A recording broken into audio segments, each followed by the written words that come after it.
Gorwa police station exact બહાર અંદર CCTV કેમેરાના અંદર બી કેદ થયેલું જ છે. અને એ ભાઈ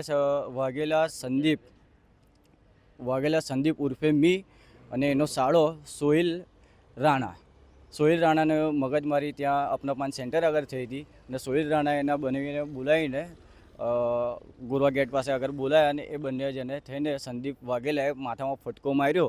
ત્યારે મારા પપ્પા મેં દોડ્યો ત્યાં સુધી એ બંને જણ ભાગી ગયા ને જ્યારે પડી ગયા ત્યારે એમને ડેથ થઈ ગઈ. મેં પમ્પિંગ કર્યું 10 મિનિટ સુધી, પણ કોઈ બોડી મૂવમેન્ટ કરતી નથી. અને માઉથ બી આવી પણ કોઈ એ નહોતું, મતલબ કે જીવ છોડી દીધો, યુરિન બી નીકળી ગયેલું અને મોંમાંથી ફીન બી નીકળી ગયું હતું. અને જ્યારે 108ને મેં ફોન કર્યો 3 થી 4 તો કોલ લાગ્યો નહોતો. અને પછી મેં મારા ભાઈબંધની ગાડી લઈને અહીંયા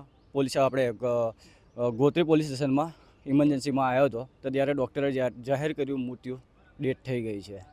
મારી કાર્યવાહીની માંગ એક જ છે કે અગર તમારો જે બી ઝઘડો હતો, મને તો ખબર નથી, એ ભાઈએ 2 લાફા મારી દીધેલા. ત્યાર પછી બી મારા પપ્પાએ મને એવું કીધું આવીને કે ચાલ તું મને 2 લાફા માર્યા, તો બી મેં ના ગયો. ના ગયો કે શું છે શું નહીં મને નથી ખબર, વોટ એવર. ઠીક, અગર મારે જવું હોત, મારા પપ્પાની લાગણી હોત તો હું જાત, પણ એમને આ જે કર્યું તદ્દન ખોટું કર્યું. મારા પપ્પા ફરિયાદ કરવા માટે ગયા હતા. હજુ પોલીસ સ્ટેશનની બહાર એટલે આમ બાજુ ગેટ છે, ગેટની બાજુમાં પોલીસ સ્ટેશન છે, તે આગળ હજુ પહોંચ્યા જ છે. અને એ ભાઈ સંદીપ વાઘેલા મારા પપ્પાને સારી રીતે બચપનથી ઓળખે છે, પણ મારા પપ્પાને એવું ખબર નથી કે આ ભાઈ મને મારવા આવ્યા છે.